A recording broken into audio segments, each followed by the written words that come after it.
Welcome to another episode of Bright Headed Publishing Audiobook Book Club.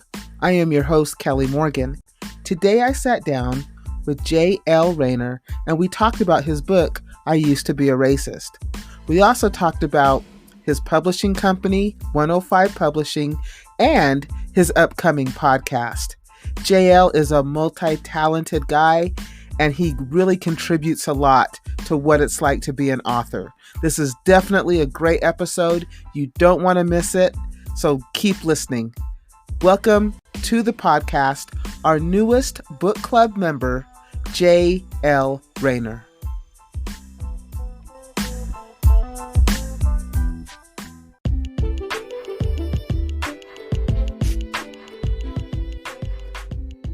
JL, thank you so much for coming onto the podcast and being a member of the book club. How are you?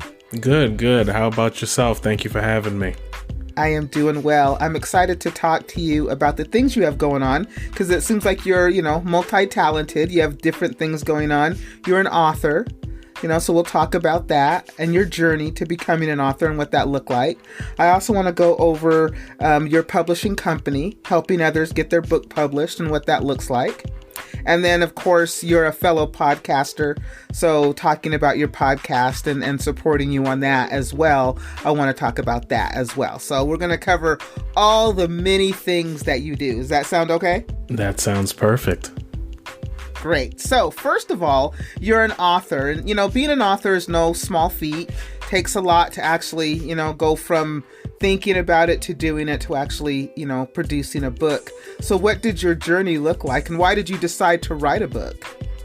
So it's interesting because whenever anyone asks me, what was your journey? How long did it take? I always say 4 years with procrastination. It should have taken a lot shorter than that, but unfortunately it did not. You know how life works sometimes. And so I was actually sitting, and I write this in the beginning of the book, I was sitting in Bible study thinking about what the heck am I going to do for the rest of my life? I was working at a maximum security prison at the time, and so I just didn't see myself doing that forever. And so a week prior to that Bible study, I was at the academy to become an instructor for the department. And for our presentation, they said, I want you to talk about a big change that you made in your life. And so what I decided to talk about was my experiences growing up in New York. I'm from Brooklyn, New York originally. And being in New York City during September 11th and how that affected me, and how for a very long time, from 2001 all the way through 2012, 2013, how anyone who represented Middle Eastern culture, I just didn't want to be around. I thought they were a threat to me and everyone around me. And so talking about that hatred and then how I overcame it. And someone in that class said, that sounds like a book. You should really put a book together. And so then fast forward to Bible study, I remembered that comment. And so that's when I started writing. So the book is titled, I Used to Be a Racist. Yeah. So you consider yourself no longer a racist, right? Because you've gotten over this prejudice that you've had. Yeah. But, that's, 13 years in the making? To get over that 14 years. I was so 10. Right. So what did that look like? I mean, how do you go from hating a person for how they look to being to overcome that and no longer hate them? Because racism is a very hot topic today. Absolutely. So how do you come to that? How do you overcome that? And it's funny too, because when I picked the title, I Used to Be Racist, a lot of people were even looking at me funny, saying, first of all, you're a minority. You're putting I used to be racist. There's a little bit of issues there. And then saying things exactly what you asked me. How is it possible that you're no longer racist? And it's funny because traveling the country, I realized that all it takes is a traumatic experience on the other side of the conversation to overcome whatever ignorance that you already have. So my situation was moving from New York City to Ohio and seeing a Confederate flag for the first time, seeing the white men in the bed of the pickup truck scratching underneath their armpits trying to mimic a monkey at the zoo, being called a nigger numerous times during my 4 years of college. I needed that because I was confused as to why they were judging me and didn't even give me the opportunity to even prove myself as an honest and respectful human being. So then that's where I said, wait, hold on. I'm doing the same thing. What's the difference? Right. So that's what it took. Had I never left New York, to be honest with you, I'm certain I would be the same way. Interesting, because you're right. When you are dealt with the one being, hated upon because the color of your skin, you really have a different perspective about what that means.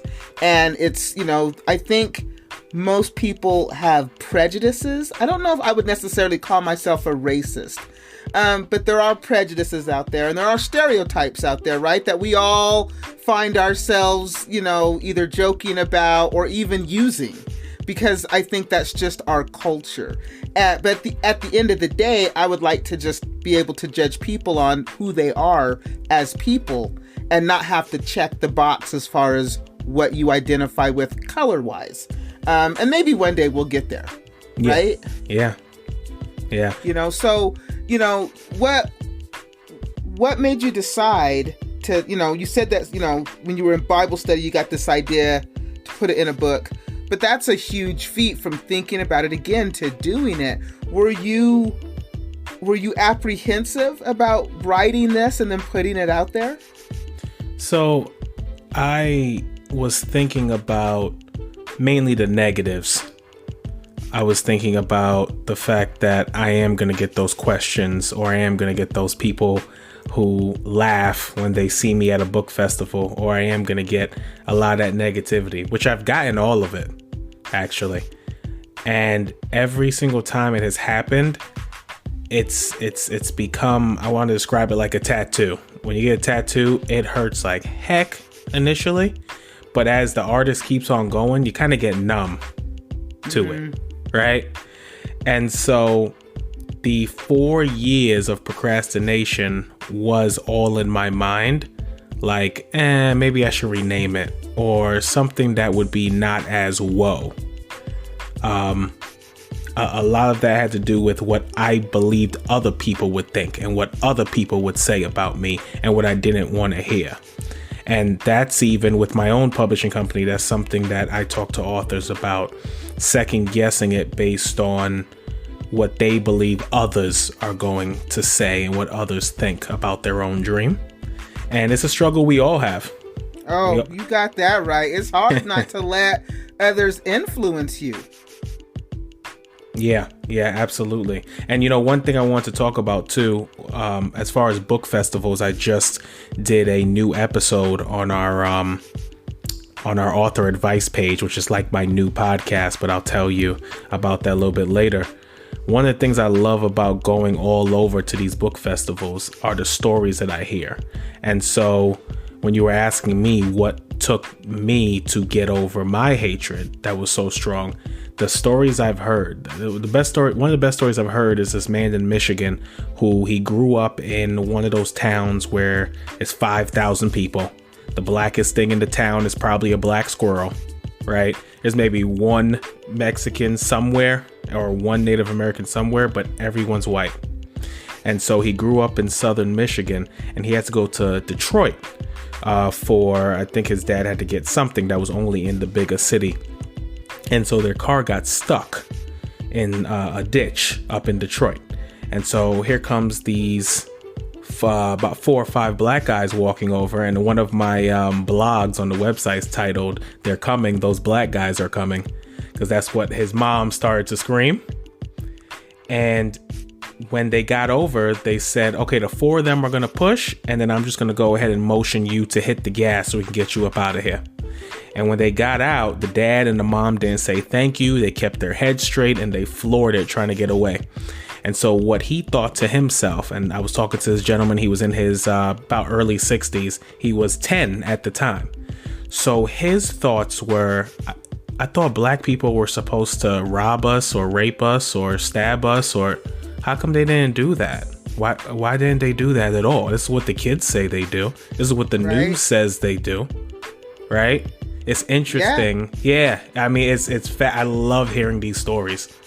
And that's funny that you say that, because I grew up in Salt Lake City, Utah.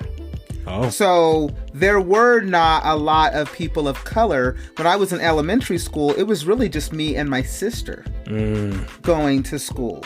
It's not until we got older that you encountered other people of color, be they Mexican, islanders, whatever. So I can definitely relate, because there was a time where nobody looked like me, right? Down to the toys that we played with, the Barbies and stuff. I had never seen a doll of color, unless somebody made it for me.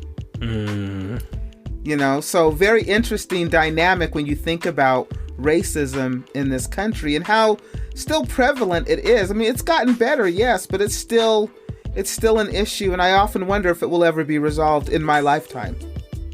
Yeah, I just watched. Have you seen Judas and the Black Messiah? Have you seen that movie? I have not. I'm getting ready to watch it, but I hear movies like that, I really have to put myself in a right frame of mind, because because I know how it ends. Yeah. Right? And so because it doesn't end well, it never does, I have to really put myself in the frame of mind to watch this happen. So I haven't watched it yet, but it is on my list. Yeah. Movies like that, it really makes you angry, and you are reminded. So you're reminded of a couple things. You're reminded of what times were like then, and you're also reminded of where we have came from then to now, although not perfect. And I don't want to make this political at all, this whole conversation political at all, but I do know that I think the most race-wise, the thing that made me, I'm talking furious race-wise, was the situation that happened at the Capitol building. Because back in the 60s, they had the military, just like they did for the Black Lives Matter movement, on the Capitol steps, protecting the Capitol building. And the fact that these men were able to get that close to the Vice President of the United States of America, and not, well, people did lose their lives, but the fact that it wasn't a slaughter, You're a massacre. Right. You wonder what it would have looked like if it would have been other people. And I think we all were thinking that. You're not the first one to say it. I think it's something that we all thought. And it's something that we're all going to remember. That was history in the making. And maybe one day we'll look back on that and we'll be able to see the issues that we just can't seem to see now. It tends to take us a little while, right? Before we realize, oh yeah, that maybe wasn't so good, right? It just takes us a little while, I think, to get there. But I do hope. I try to always remain optimistic and hopeful. Otherwise, the whole issue of racism and all the things going on in the world can take you down. Yeah, absolutely. And it's funny too, when you go to places like Toronto, for example, and they, from the outside looking in, they're like, well, how is it in the States? I mean, with Trump, they just think it's a fight every day just to get to work or just to get right home. And I will say, the one thing I did enjoy about those 4 years is people showed their true faces. Yeah. And there were a lot of people, not just of color, white people as well, who said, wow, I have heard over the years people of color making claims and saying certain things were going on, and I was just too ignorant to see it. But now that this man was in office, and all his entire rhetoric, his entire message, and people, I'm talking 71, 72 million still voted for this man. Like that's what it took for some people to come to the realization that racism is alive, well, and unfortunately here to stay. And it is unfortunate. It's a definitely unfortunate thing. It's nice to see that, at least in your book, you have found a way to overcome. And, you know, it's kind of ironic that the way that you overcome racism is to be faced with racism. Yeah, but it was needed. I needed it to happen. I can't begin to tell you. I remember I was at a book signing event in Roselle, New Jersey, and I spoke to a lady who saw the title on my book, I Used to Be Racist, and she looked at it and she said, "Good for you, because I still am." And so I asked her, I said, "Wait, hold on, we gotta talk more. You can't just walk away like that. I mean, what's going on here?" And so she had lost 3 friends that day on 9/11, and so she cannot look at anybody that resembles Muslim culture without becoming enraged, and just a reminder that, you know, in her head, you, person who had nothing to do with 9/11, took my 3 friends away. And so I told her, I said, "You know what's the good thing about what you just said?" She said, "What?" I said, "You know the core, you know the source of where your hatred comes from." That's step number 1 of change.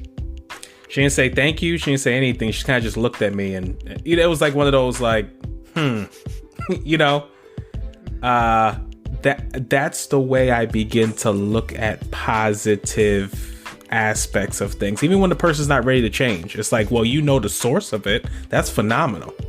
Right. And that's true, because now that you know at least where it comes from, maybe you can start working on it from that angle. You know, and maybe opening your mind a little. I still like to think that people are innately good overall. Yes. You know, so I do have a belief in that we're all good. I think we're naturally good. And sometimes I think that the bad part are learned, just, you know, what we're drilled into over, you know, just our culture. But I think basically everybody wants the same thing, to be happy. Yeah. At the end of the day. And so it's how we go about getting it, I think, is where we kind of have missteps, kind of mess up. So, yeah, I think your book is wonderful. Took a lot of courage to put it out there. So kudos to you. Yes. Kudos to you. Yes. So let's talk about publishing, your publishing company, 105 Publishing. Tell me about that, and how did that come to be? So just like the book, 105 Publishing came to be from a negative encounter with a publishing company. I put these quotes because I've learned how people do business now that I have my own company. There's generally 3 ways that people do business as publishing companies. The first one is your Penguin, or one of those huge houses that have been around for a while, right? You submit your manuscript, they love everything about it, they take you on. The way they make money is when your books sell. Okay. Right. Generally, the company comes out more with, as far as the profits compared to the author, but that's just part of the game. The second one are publishing companies who will create the steps that you need in order to bring your book to life for you. And then they don't ask for a dime at the end of it. So you keep all your royalties, all of that. So for example, if someone needs a children's book illustration, you'll pay that particular company to put the illustrations together for you, to edit and format your manuscript so that it's simple to just send off to the printer and be able to print. Then you have the third type of company, which every single person needs to stay the heck away from. It's the ones who get money on the front end and the back end. And that's what I dealt with. So whenever you see those companies who say, pay us $10,000 and we'll bring your book to life, they have no breakdown of where every dollar's going, right? Not only do you pay us $10,000, but we also get 30% of your royalties run from those companies, okay? And they make a lot of promises. A lot of promises, a lot. And so I unfortunately went with one of those companies because I was so excited to put my book out there that I thought to myself, well, it says publishing after their name, they must be legit, right? Well, a few thousands of dollars later, what has happened is any print book, and it took me a while just to get out of the contract. It was about a 4-month process. They made it a hassle because they don't want you to leave. Right. And so even till today, if you buy my print book off Barnes and Noble, or you buy it off of any site like that, including foreign sites, Turkish sites that I don't even know what they're about, but it's on there, I haven't received one royalty. And so I got with the Better Business Bureau and all of that, still working through that process even till today. And that started in 2019. I started the argument process in 2020. And so I said, I do not want any other author to go through this nonsense. So what am I going to do to make a difference? So I started 105 Publishing. I grew up on 105th Street in Brooklyn, New York. So that's where the name comes from. And at 105, our motto is we will exceed customers' expectations. And the customers who have gone our way have been blown away by what we have produced for them. And so even our contract is cut and dry, right? We always let everybody know your book is yours. We do not, when your book is created and you sell however many copies, we don't get a dime off of that.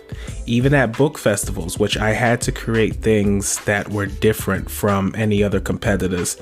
Even at book festivals, when we sell your books, you get 100% of that. That's just us helping you out as the publisher. How do you make money? Perfect question. So for some customers, they want to go from beginning to end, editing and formatting, book cover design, illustrations, audiobook, you name it. Some customers that we have do want to go the traditional route, but they want their manuscript to be tidied up and before submitting. So we do have a lot of customers who actually submit their manuscript for editing and formatting only, and then they go along their way. And so every step, you understand what I'm saying? And so every step that we have, we break it down in the contract. Okay, this is how long your manuscript is. This is how much you'll be for this section. This is how much you'll be. Because again, for those companies who say $5,000 will get it all done, maybe it only cost them $1,300 to get all that done. And now you're just giving them $3,700 because you were willing to. No, we break it all down as far as where all your dollars are going from beginning to end. So as a publishing company, what do you do as far as marketing that book? Great question. So we are a little over a year young. We started January 1st of 2020. And so we have 2 partners. One is out of Cleveland and one is out of Atlanta that we work with. And so although they don't work for 105 and like specifically, one of them, actually both of them I've worked with, but the one actually got me on a TED Talk. She was working so dang hard. Her grind is, Sharvie is wonderful. I mean, the way she grinds is just beautiful. And so I would set them up with an appointment with either Colin or Sharvie, and then they would take it from there. And they're publicists. Those 2 are publicists, it sounds like. Sharvie's the publicist, and then Colin is better with the you want to get more followers on Instagram or Twitter. He's more of your social media guru. Gotcha. Yep. That's fantastic. You know, it's really funny because when I wanted to finally decide I was going to publish my book, and I had dreams of becoming this world famous writer, and people were going to snap up my book, and it was going to be great, and it didn't turn out that way. And I got suckered in, like yourself, to a vanity press and gave up money and didn't really get anything in return and was really devastated.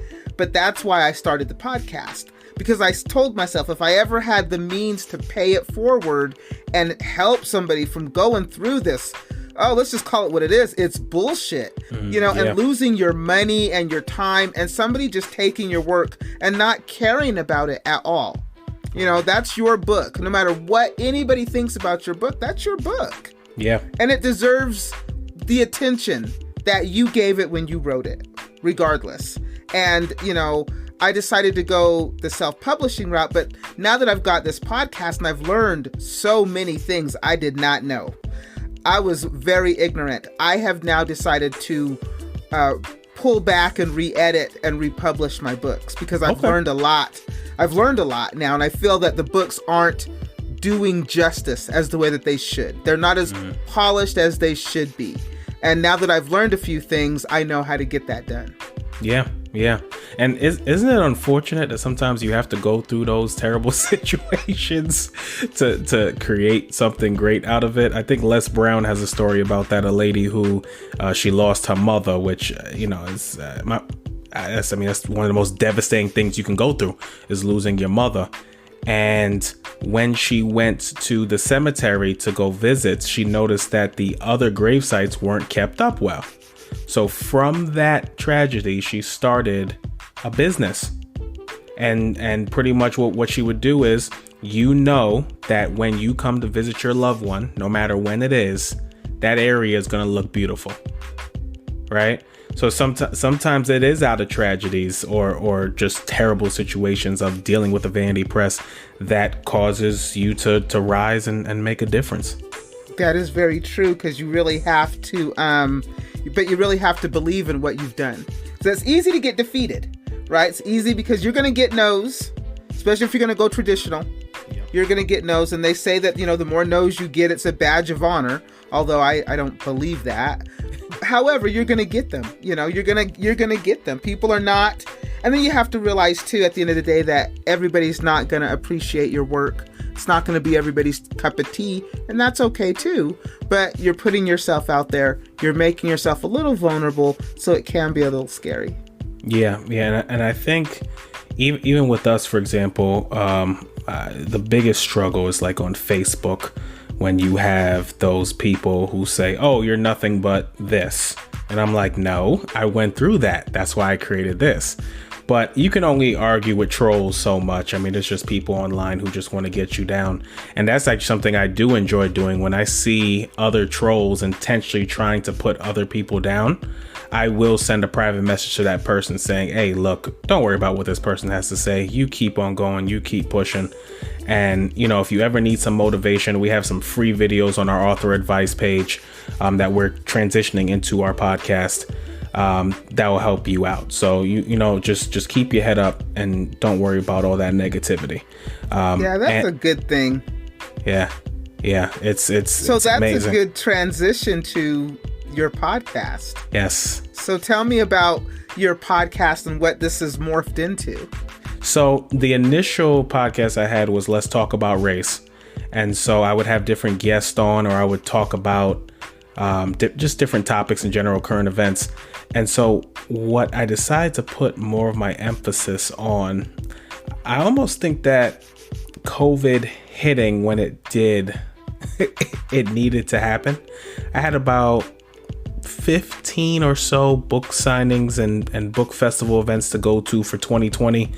And I had a TED Talk scheduled for, I'm talking a week away from when COVID first hit the scene. And people started saying, unfortunately, we're going to have to cancel. Unfortunately, we're going to have to cancel. Like, that was my dream. I'm like, I got to get on a TED Talk. I get on a TED Talk and it gets canceled. Right? And so I'm like, what do I do from here? And so with pretty much I got down overall. I did. I'll be honest. I got down overall. I said, all these book events are canceled. I got these books sitting here that aren't selling now. Don't have no TED Talk no more. What the heck am I going to do? And so I transitioned into the author advice page. And so every single week every Sunday, we upload a new video for our author advice page. And that is on our website, 105publishing.com.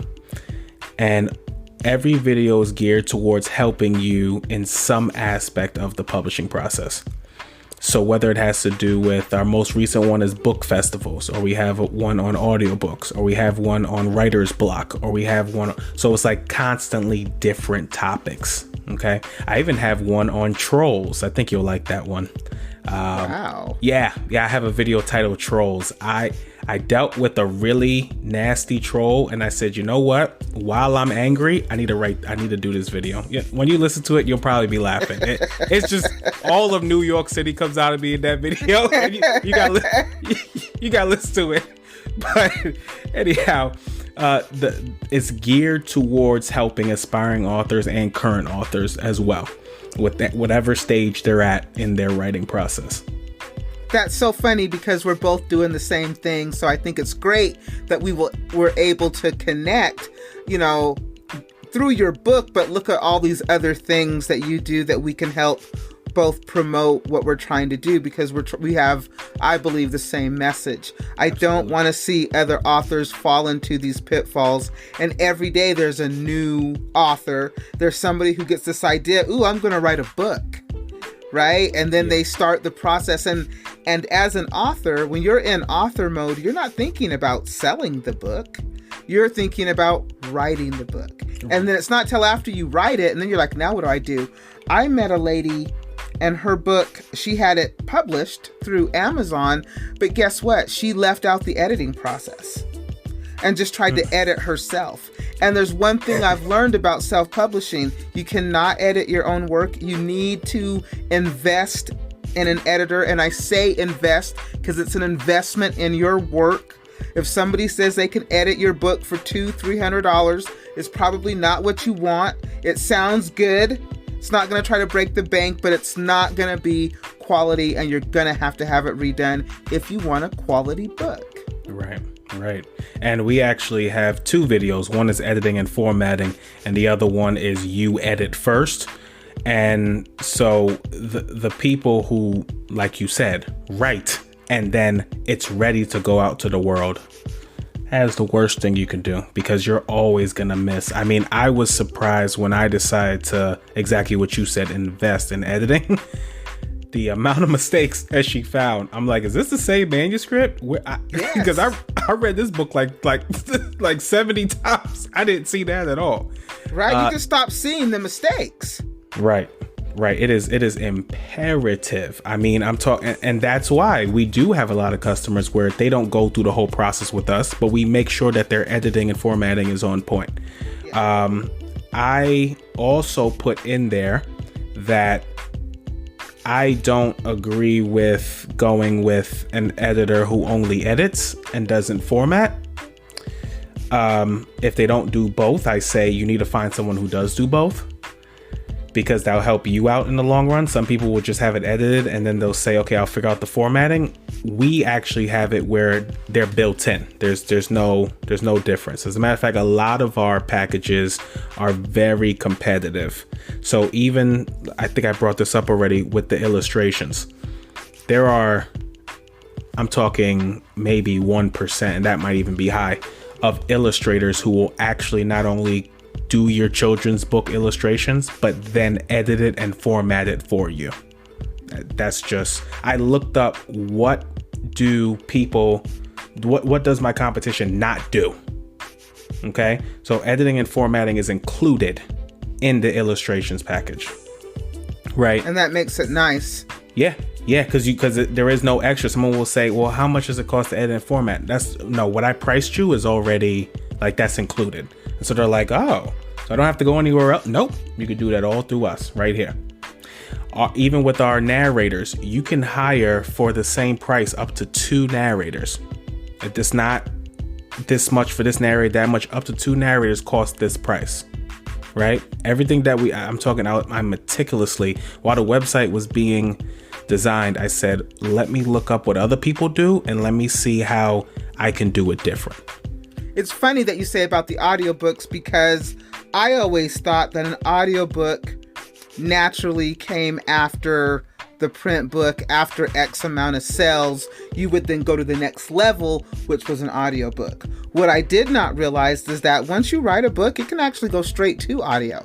You don't have to put it in print. And it never occurred to me until somebody said that. And I was like, You're right. You don't have to go to print. You can go straight to audio. Audio's big. People love to listen to stuff. It's about convenience. So being able to put your book into an audiobook, and for a while there, I think it was unattainable, or it seemed unattainable from a lot of people, expense-wise, because it sounds expensive. Right? Yeah. But it's actually not. But I think that's one of the things that I thought, another misconception that I've learned, like, oh, it's not that way at all. So it's really fantastic what you're doing with your publishing company and the way that you're trying to help others, as well as the website or your podcast. Well, I guess it's not a podcast yet, right? It's like it's on your website. Yep. So you're going to go from the videos and then turn that into like a podcast. Well, correct. Is it just going to be you? So for right now, yeah, it's just going to be me. A lot of the people who I have working alongside 105, as far as our editors, our designers, everything like that, that's their expertise. And so my expertise is I love talking to people. I love having conversations. I love building that confidence and just helping people believe that their dreams can come true. So that's where I come in. So I would be the voice of the podcast. Absolutely. Well, I expect you to let me know when the podcast is up and running. Yes. So that we can have you come back and talk about it, and we can promote it for you. Yes. And help you build that listenership, because that's what it's all about. Helping one another. And so I always love to help people either promote their book, their podcast, whatever you have going on. JL, thank you so much for coming on. It has been a pleasure speaking with you and learning about all the things that you do. Thank you for having me again. Thank you so much. You are very welcome. I will make sure that all the links are in the podcast description. So if you want to get at JL, you will be able to reach him. Again, thank you so much. Oh, you know what this means? This means that you are an official member of the book club. Welcome. That means that you are welcome to come back at any time to talk about whatever you would like. Wonderful. It is an open invitation. The door is always opened. I would love to have you come back because I really enjoyed speaking with you. Yes, this was a great conversation. Absolutely. I'm definitely going to take advantage of that. Great. Thank you so much. All right. Thank you.